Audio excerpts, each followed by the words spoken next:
هل ينفع إنك تنزل من بيتك من غير ما تبقى عارف أنت رايح فين؟ أو مثلًا إنك تطلب عربية من غير ما تحط اللوكيشن؟ ليه أنا باقول كده؟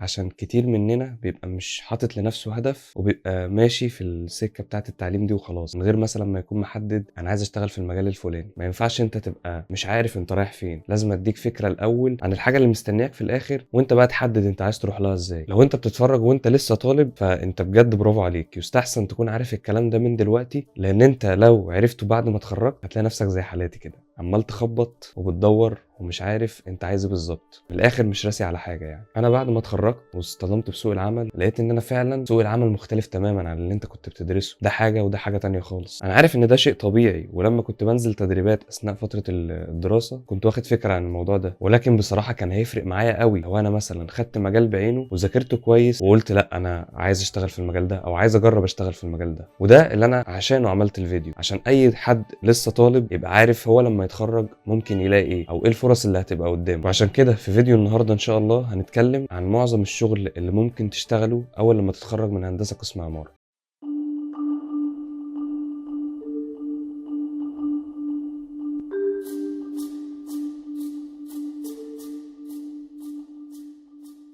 مساء الفل يا شباب. انا بصراحه كنت بقول ان الفيديو ده ممكن يطول شويه، بس انا هحاول على قد ما اقدر اختصر. لو في حاجه مهمه ممكن نعمل لها جزء تاني وخلاص. اول حاجه انت ممكن تشتغل فيها بعد ما تخلص هندسه قسم عماره هو المجال الاكاديمي، انك تبقى محاضر. وده ممكن يبقى عن طريقتين، يا اما انك تكمل دراسات عليا او ان انت اصلا تبقى شاطر من البدايه، بس ده يتطلب منك انك تكون خدت امتياز طوال فترة دراستك. يعني من الآخر لو أنت عينك على حاجة زي دي فأنت لازم تبقى بتذاكر 24 ساعة. لا بهزر، عامة لازم تبقى بتحب المجال الأكاديمي. أما لو قررت تكمل دراسات عليا فده هيبقى على حسابك. بس في طريقة تانية تسمح لك إنك برضو تشتغل كمحاضر، وهي إنك تشتغل في مجال الكورسات. وده يتطلب منك إنك تكون عارف برنامج كويس قوي وعارف كل التكات اللي فيه، والاخر تبقى محترف في البرنامج ده وتقدر تشرحه لاي حد وتخليه يوصل لنفس درجه الاحتراف اللي انت وصلت لها. بعد كده عندك ممكن تشتغل كمصمم معماري، ديزاينر، زي كل المصممين المعماريين اللي انت تعرفهم واللي احنا في الاول بيبقى نفسنا نكون زيهم. بس عشان تاخد تراك زي ده لازم تعرف ان الموضوع مش سهل خالص. يعني انت لما تتخرج من الكليه ان شاء الله وتيجي تدور على شغل في المجال ده هتلاقي ان انت بتاخد السلم من تحت قوي، وده الطبيعي عامه في اي شغل. انت في مخيلتك انك عايز تبقى مصمم معماري، اللي هو تصمم مباني بقى وابراج وحاجات زي زها حديد ونورمان فوستر والناس دي، ما تعرفش الناس دي مرت بايه، فانت غالبا كده ممكن تصطدم في الحته دي. فانت لو عايز تاخد التراك ده دي حاجه كويسه جدا طبعا. اغلب الدفعه بتاعتي كنا عايزين التراك ده، بس في دكتور كده دخل وصدمنا وقال لنا احنا كنا 170 واحد،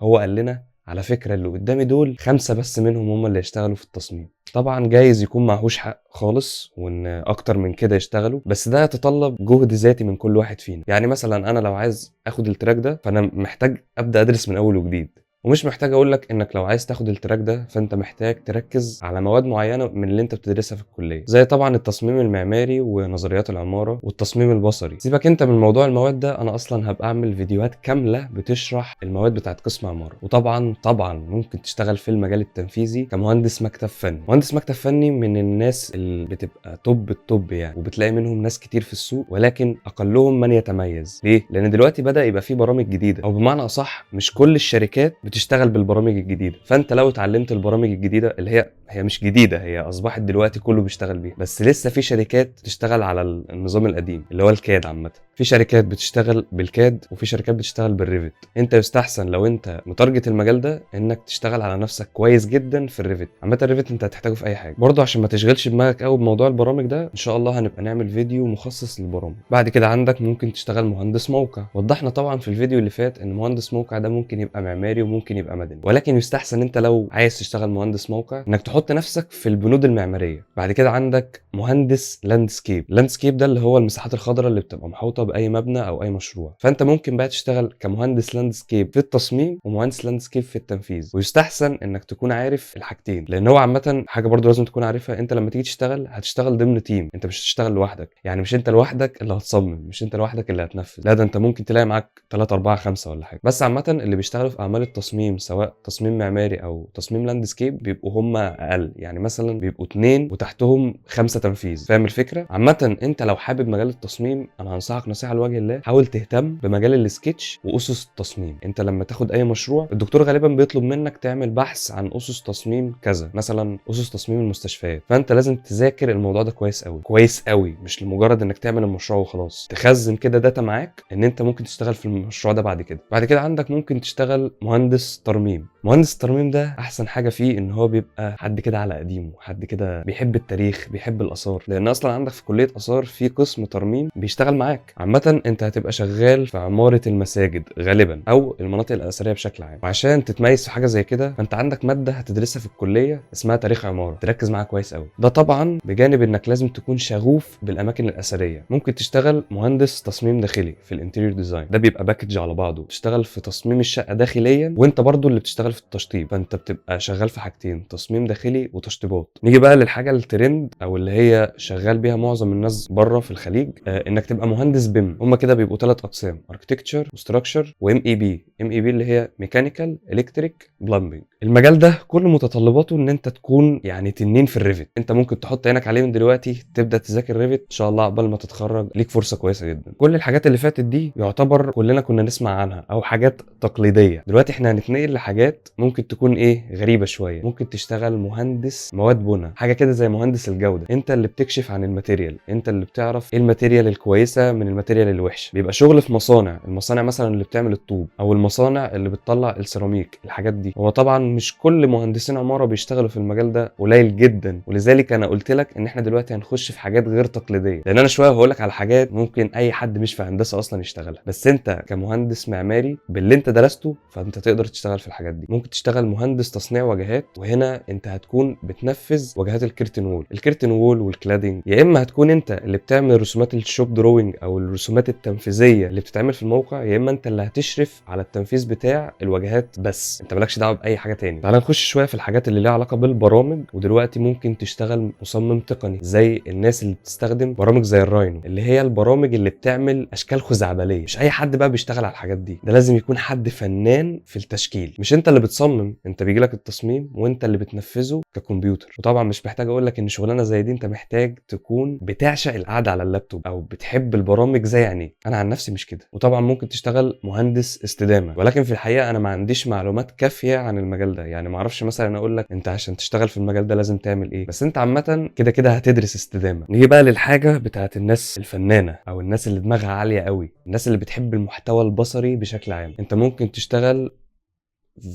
ايه اسمها ايه انت ممكن تشتغل في الفيجواليزيشن، الاظهار. انت ممكن تشتغل مهندس اظهار، فانت هتبقى بس محتاج انك تبقى عفريت في اللوميون والكورونا والفي راي، برامج الاظهار بقى كلها. المهم ان الفكره انك هتكون بتطلع مشاهد حقيقيه هي لسه اصلا ما اتعملتش، يعني الارض تبقى صحراء وفي ناس عملت تصميم، فانت هتاخد التصميم ده وتحوله لصور حقيقيه. هو ده مجال الفيجواليزيشن بشكل عام. ممكن تشتغل كمهندس اضاءه، المسرح بقى والاستوديوهات. نيجي بقى للحاجه بتاعت الناس عندها شغف بمجال البرمجه، انت ممكن تشتغل مصمم العاب فيديو، لان العاب الفيديو كلها بتحتاج ايه؟ بتحتاج في الاخر مكان، البيئه بتاعت اللعبه دي بتتصمم على برامج، فانت لو بتحب مجال البرمجه وانت في عماره فانت تقدر تشتغل مصمم العاب فيديو. خليني بقى في الاخر اصدمك واقول لك ان انت ممكن تشتغل وظيفه حكوميه عادي جدا. انت ممكن تشتغل في وزاره الاسكان، ممكن تشتغل في الحي بتاعكو عادي، انت كمهندس معماري مؤهل لحاجه زي كده. ولكن انت عشان تشتغل حاجه زي كده لا، ده لو انت عايز بيكون متطلب تقدير عالي. كده قلنا معظم الشغلانات اللي احنا نعرفها تقريبا. ابقى كداب لو قلت لك انا قلت لك كل حاجه. المجال زي ما انت شايف كده متشعب، زائد ان انا في حاجه مهمه يعني ما قلتهالكش. احنا دلوقتي اتكلمنا عن طبيعه الشغل نفسه، ما اتكلمناش عن انواع الشركات، بس ده ممكن نبقى نتكلم فيه في فيديو تاني، يعني عشان انا حاسس ان احنا كده طولنا قوي. انت الله يبارك لك اصلا لو قاعد لحد دلوقتي.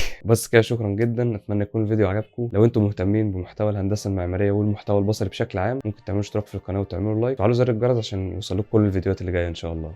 بس كده شكرا، سلام.